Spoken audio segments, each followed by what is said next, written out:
Thank you all.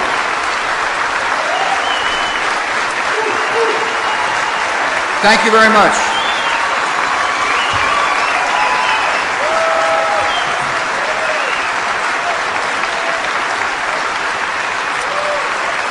Thank you. Please. Well, thank you very much for that warm welcome. I am so grateful for the Commonwealth Club and the Churchill Club for inviting me here. Appreciate you all coming, and I appreciate your hospitality. I want to thank Dr. Gloria Duffy for her generous introduction and for her invitation. I want to thank Sylvia Fernandez, who's the president of the Churchill Club, for joining the Commonwealth Club to host this event. I want to thank all the elected officials who are here. I want to thank my fellow citizens for coming. Whenever I visit California, I'm impressed by the beauty of this state and by the spirit of the people. Because of its size, the health of the California economy influences every American. And California has got a culture of optimism and energy that touches all of us as well. This is a vital and a vibrant place, and I'm glad to be back.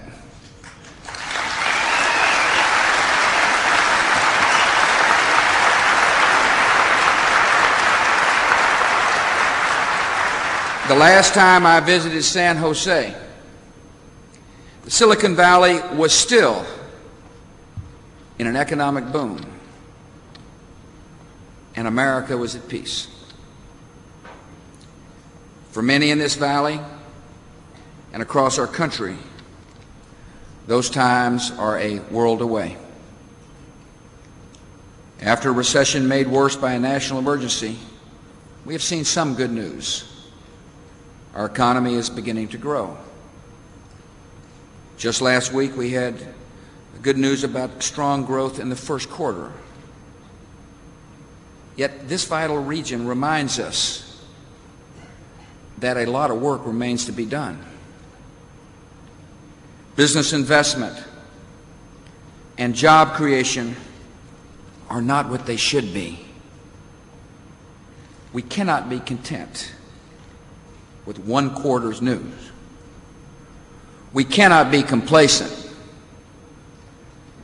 My attitude is that we'll let the statisticians talk about the numbers, but so long as somebody who wants to work can't find work, that's a problem for America.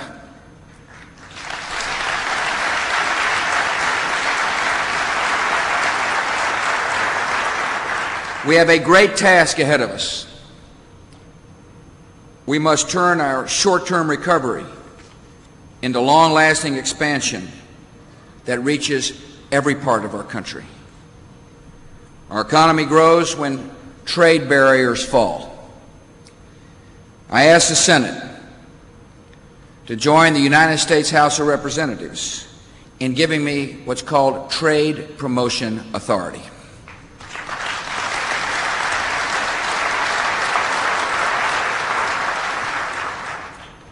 It's important to be a confident country. And I'm confident in the ability of American entrepreneurs and producers to compete in the world. I'm confident that our farmers and ranchers can compete in the world.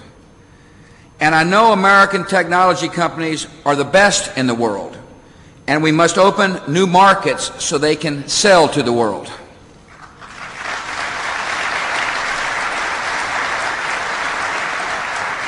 Our economy grows when the tax burden goes down and stays down.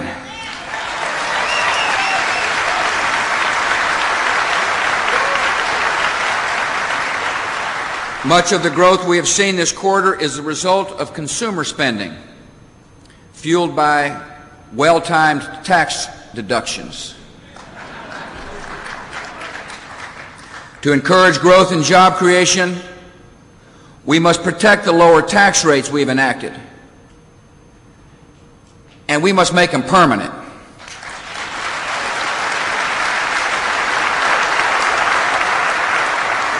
And to make sure there is economic vitality around our country, our government must control its appetite for excessive spending.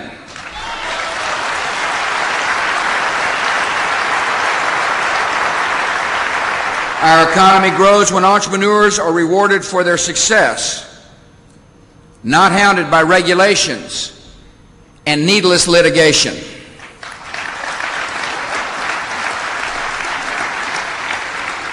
We must enact reforms that free entrepreneurs from pointless regulation and endless litigation, and to restore trust in our economy. Corporate leaders must be held to the highest ethical standards.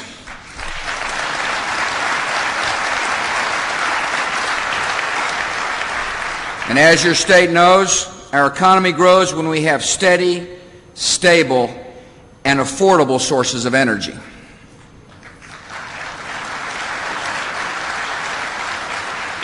In Washington, we must finally adopt, a comprehensive strategy to conserve more, to produce more, and to deliver the energy that keeps our economy running. Both houses have passed energy legislation. I expect them to get a bill to my desk soon for the good of American economy and American jobs.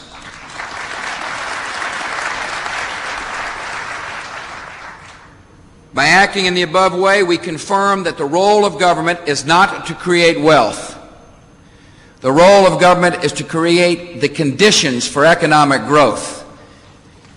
Since I was last here, America has also accepted a great challenge in the world: to wage a relentless and systematic campaign against global terror.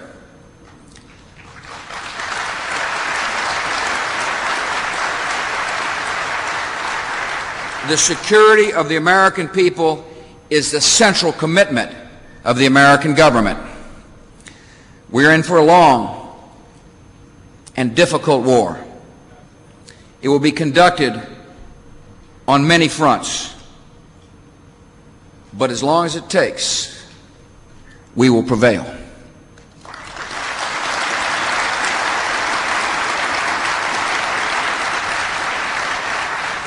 In the first phase of our military operation, American and coalition forces have liberated the people of Afghanistan from a barbaric regime.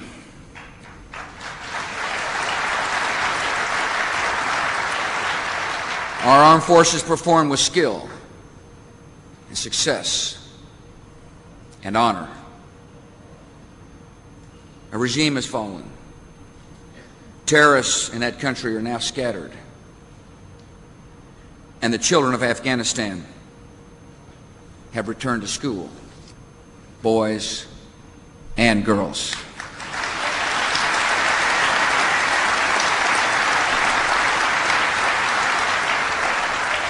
Our work in that country is not over.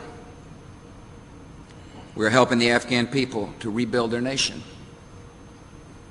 And in every cave, in every dark corner of that country, we will hunt down the killers and bring them to justice.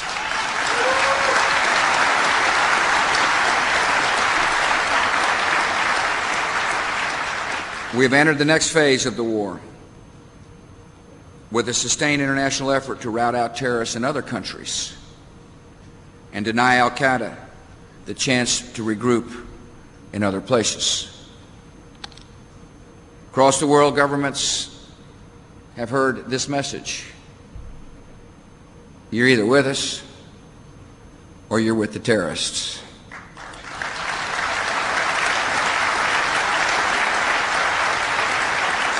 And for the long-term security of America and civilization itself, we must confront the grave threat of biological and chemical and nuclear weapons in the hands of terrorists or hostile regimes.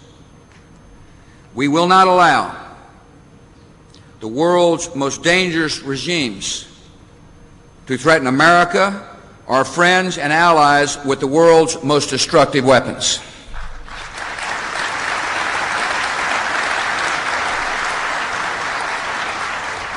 History has called us to these responsibilities, and we accept them. America has always had a special mission to defend justice and advance freedom around the world. Whatever the difficulties ahead, we are confident about the outcome of this struggle. Tyranny and terror and lawless violence will not decide the world's future. As Ronald Reagan said, and as every generation of Americans has believed, the future belongs to the free.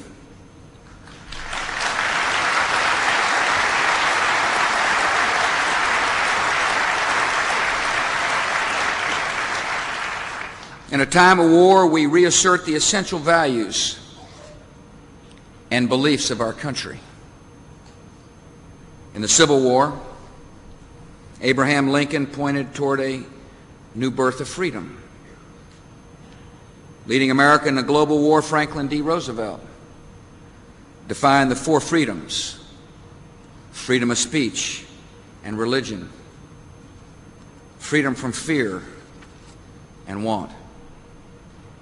Whenever America fights for the security of our country, we also fight for the values of our country.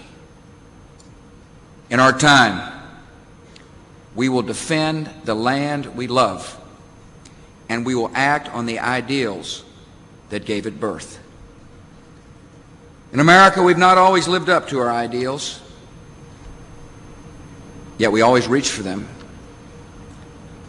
We believe that everyone deserves a chance,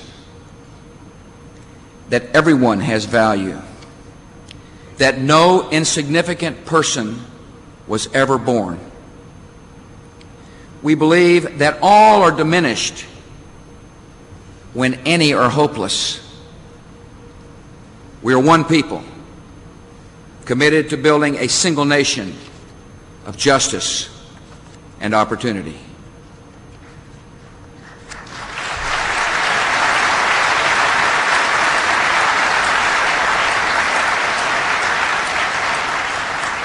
America rejects bigotry. We reject every act of hatred against people of Arab background or Muslim faith.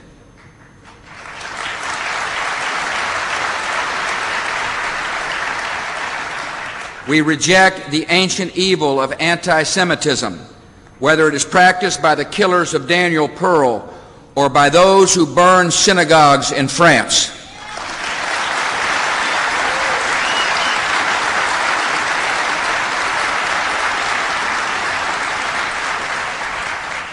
America values and welcomes peaceful people of all faiths: Christian, Jewish, Muslim, Sikh, Hindu, and many others. Every faith is practiced and protected here because we are one country. Every immigrant can be fully and equally American because we're one country. Race and color should not divide us because America is one country.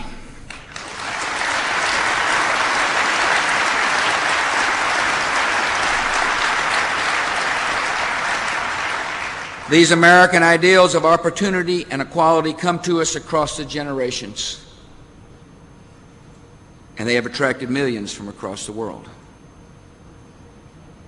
Yet there are young Americans growing up here under this flag who doubt the promise and justice of our country. They live in neighborhoods occupied by gangs and ruled by fear. They're entitled by law to an education,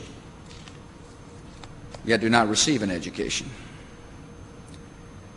They hear talk of opportunity and see little evidence of opportunity around them. Every American must believe in the promise of America. And to reach this noble, necessary goal, there is a role for government. America doesn't need more big government, and we've learned that more money is not always the answer. If a program is failing to serve people, it makes little difference if we spend twice as much or half as much. The measure of true compassion is results. Yet we cannot have an indifferent government either. We are generous and caring people. We don't believe in a sink or swim society. The policies of our government must heed the universal call of all faiths to love a neighbor as we would want to be loved ourselves. We need a different approach than either big government or indifferent government. We need a government that is focused, effective, and close to the people. A government that does a few things and does them well.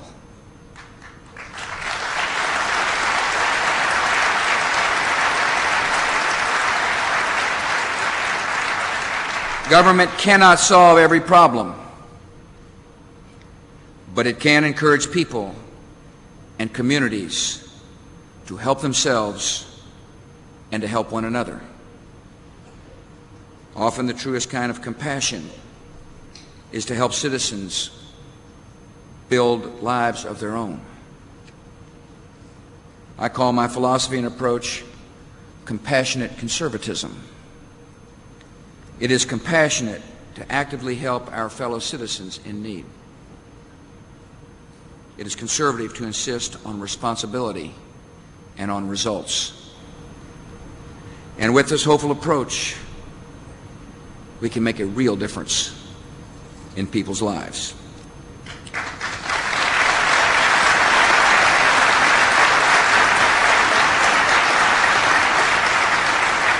Compassionate conservatism places great hope and confidence in public education. Our economy depends on higher and higher skills, requiring every American to have the basic tools of learning. Every public school should be the path of upward mobility.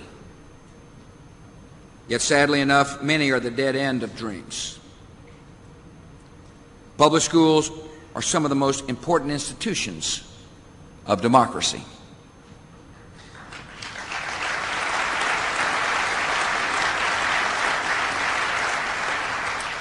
They take children of every background from every part of the world and prepare them for the obligations and opportunities of a free society. Public schools are Americans' great hope, and making them work for every child is America's great duty. The new education reforms we have passed in Washington give the federal government a new role in public education. Schools must meet new and high standards of performance in reading and math that will be proven on tests and posted on the internet for parents and everyone to see.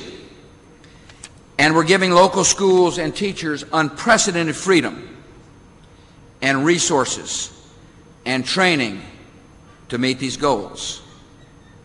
It is conservative to let local communities chart their own path to excellence. It is compassionate to insist that every child learns so that no child is left behind.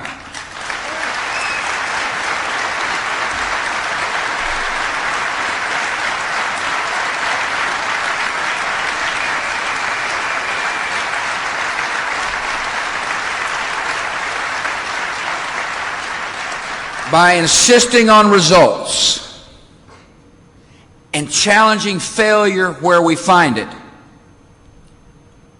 we'll make an incredible difference in the lives of every child in America. Compassionate conservatism offers a new vision for fighting poverty in America. For decades, our nation has devoted enormous resources to helping the poor. We have some great success to show for it. Basic medical care for those who need. A better life for elderly Americans. However, for millions of younger Americans, welfare became a static and destructive way of life. In 1996, we began transforming welfare with time limits, job training, and work requirements. And the nation's welfare rolls have been cut by more than half. But even more importantly, many lives have been dramatically improved. One former welfare recipient here in California, happened to be a mother of a chronically ill child and the victim of domestic violence, describes her experience upon leaving welfare. She said, "I feel like an adult again. I have my dignity back." We need to continue to fully transform welfare in America. As Congress takes up welfare reform again in the coming weeks, we must strengthen the work requirements that prevent dependency and despair. Millions of Americans once on welfare are finding that a job is more than a source of income. It is a source of dignity. And by helping people find work, by helping them prepare for work, we practice compassion. Welfare reform must also, wherever possible, encourage the commitments of family. Not every child has two devoted parents at home, I understand that. And not every marriage can or should be saved. But the evidence shows that strong marriages are good for children.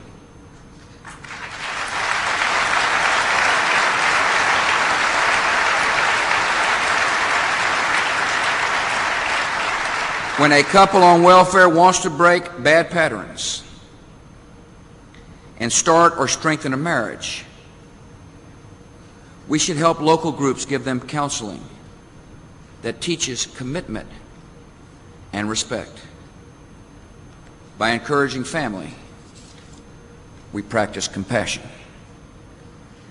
In overcoming poverty and dependence, we must also promote the work of charities and community groups and faith-based institutions. These organizations, such as shelters for battered women, or mentoring programs for fatherless children, or drug treatment centers, inspire hope in a way that government never can. Often they inspire life-changing faith in a way that government never should. Our government should view the good Americans who work in faith-based charities as partners, not rivals.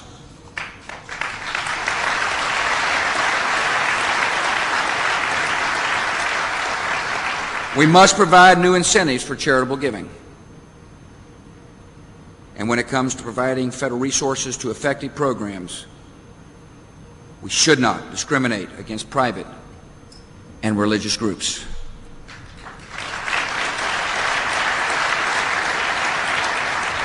I urge the Senate to pass the faith-based initiative for the good of America. It is compassionate to aggressively fight poverty in America. It is conservative to encourage work and community spirit and responsibility and the values that often come from faith. And with this approach, we can change lives one soul at a time and make a real difference in the lives of our citizens. The same principles of compassion and responsibility apply when America offers assistance to other nations.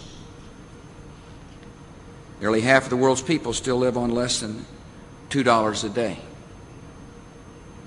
When we help them, we show our values, our belief in universal human dignity.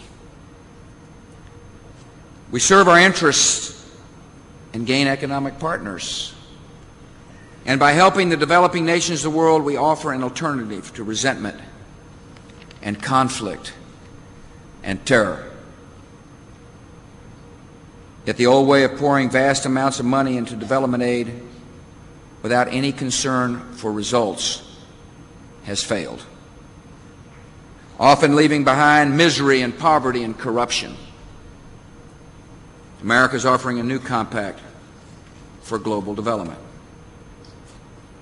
Greater aid contributions from America must be and will be linked to greater responsibility from developing nations.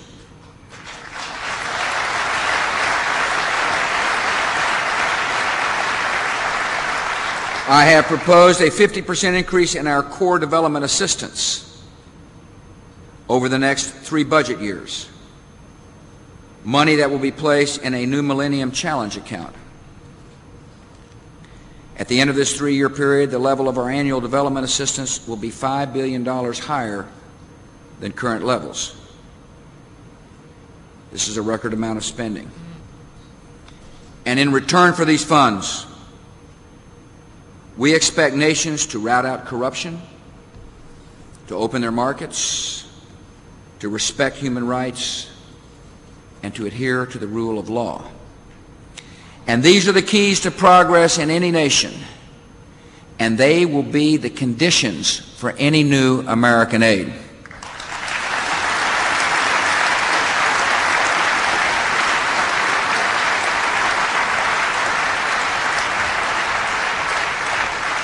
It is compassionate to increase our international aid.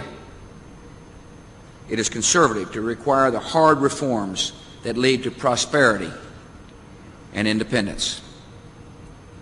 And with this approach, we'll make a real difference in the lives of people around the world. Compassionate conservatism guides my administration in many other areas. Our health care policies must help low-income Americans to buy health insurance they choose, they own, and they control.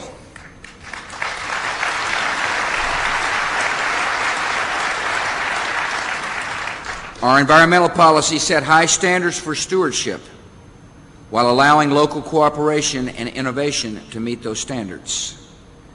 Our housing programs move beyond rental assistance to the pride and stability of home ownership. Our reforms in Social Security must allow and encourage and help working Americans to build up their own asset base and achieve independence for their retirement years.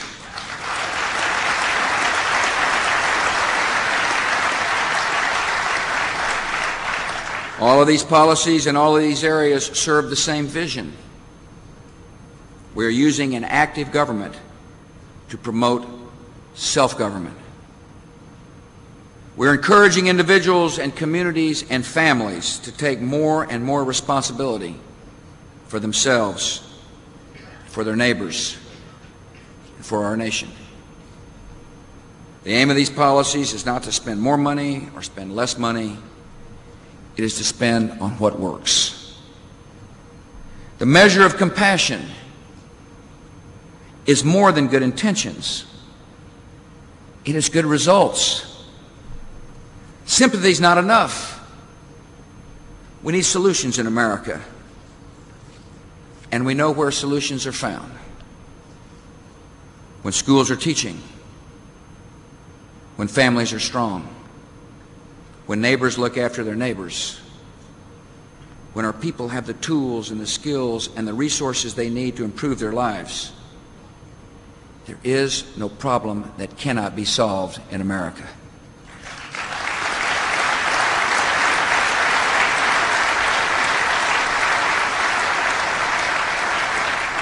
By being involved and by taking responsibility upon ourselves, we gain something else as well.